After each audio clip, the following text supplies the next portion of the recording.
Hello, this is Monica Vasquez.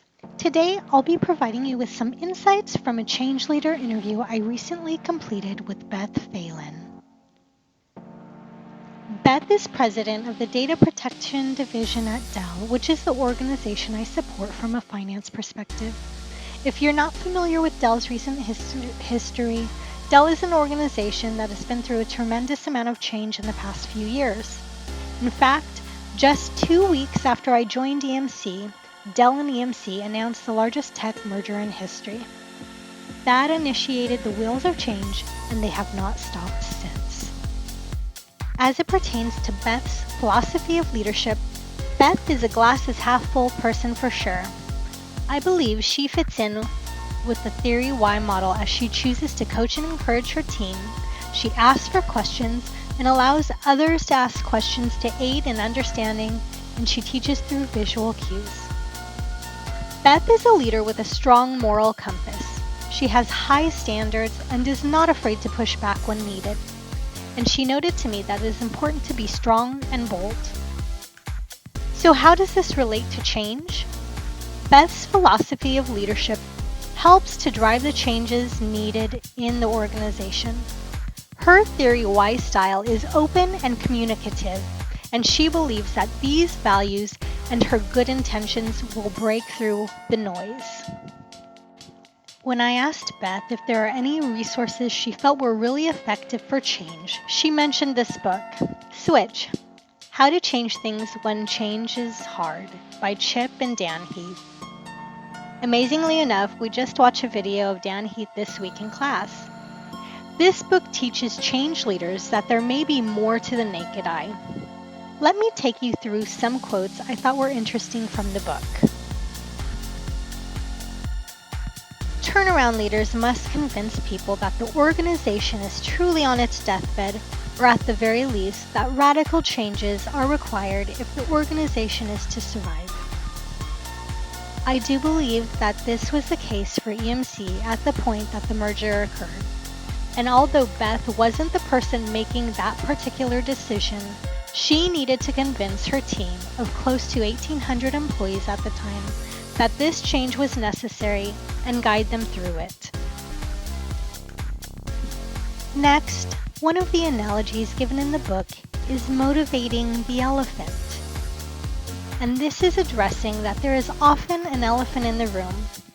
When a leader looks at an organization and sees little change occurring in part of a big transformation, what looks like laziness is often exhaustion.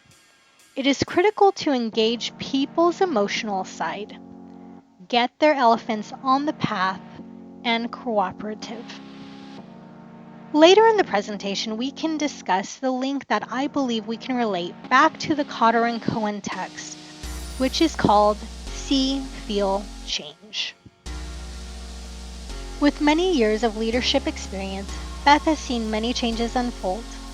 When discussing the Dell-EMC merger, she noted that all recognized that there needed to be a significant step forward, and joining a company like Dell gave a lot of open questions, but in a positive manner. She did say it's unnerving when you have a lot of responsibility and have questions of your own and how you'll fit into this new world. Obviously, Beth has succeeded and been able to strive in this environment. So I asked her about some outcomes and guidance she could provide our class on change. Let's take a look at positive outcomes first.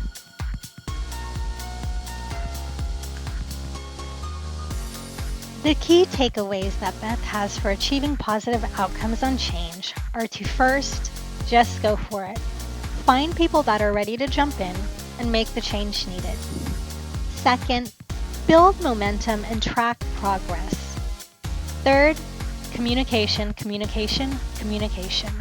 Provide information on why the change is needed, which helps frame the problem and outline a solution and provide validation to the team as changes are made.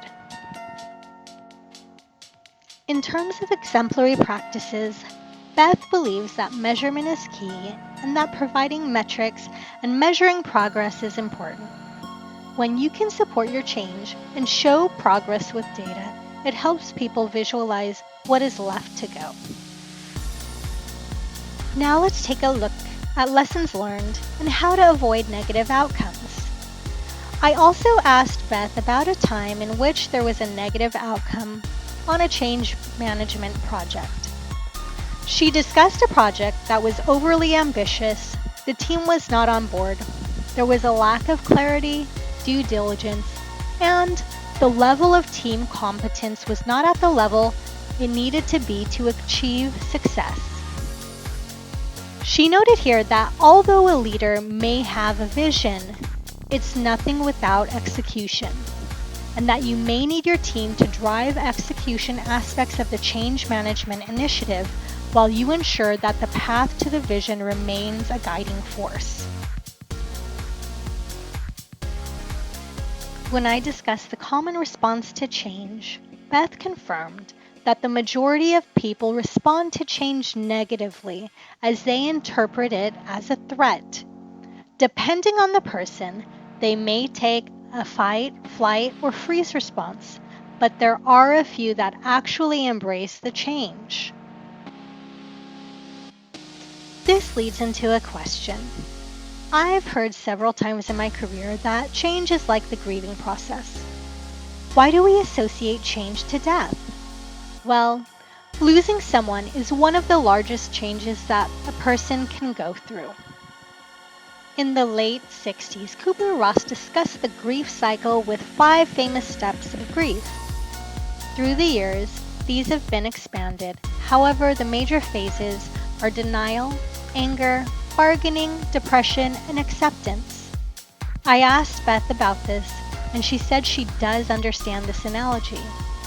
And that is because you're part of an identity that needs to be let go of and change. Especially if this change is unexpected, it's likely to have parallels with grieving. I do find this analogy rather negative and was happy that Beth was able to provide another analogy that she believed change can be associated with. Beth believes that if you look at things in a positive light, change is a metamorphosis.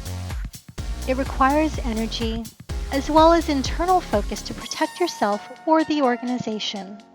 From the outside, there may be times when change is not visible, but you can one day emerge different than when you went in.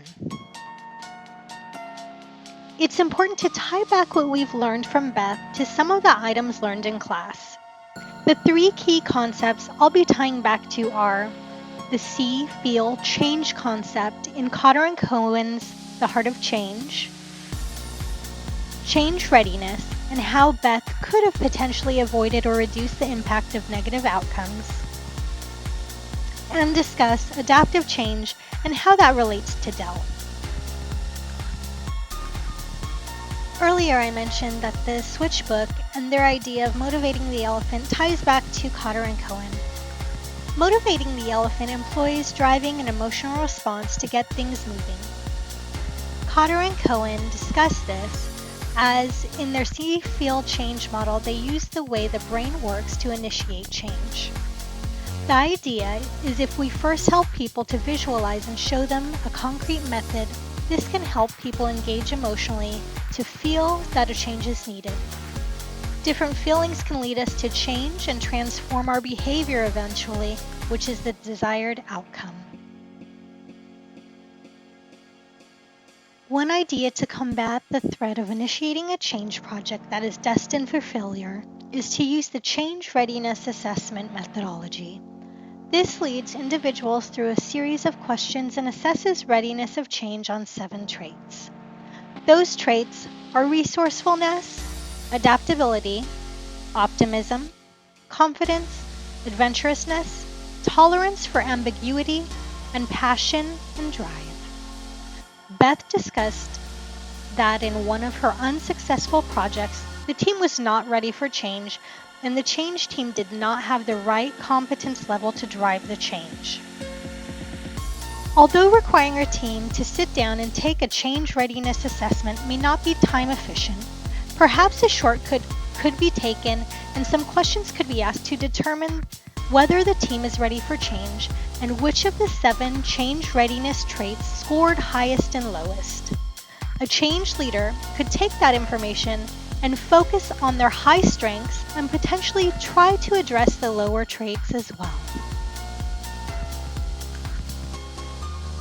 Finally, let's discuss adaptive change. Regardless of industry or company size, change is required of all organizations. In the tech industry in particular, we're seeing a shift to Agile and Scrum transformations which require different thought processes than previously used. The desire is to obtain results at a faster pace and either keep up with or be the next disruptor. Although the Orpheus face does not look at technology, focusing on an orchestra, it can still give us insight into change management and give some examples that all companies can use to help drive agility. With Orpheus, there was no one conductor. There were as many conductors as the orchestra's members. They all played leading roles and took those roles seriously.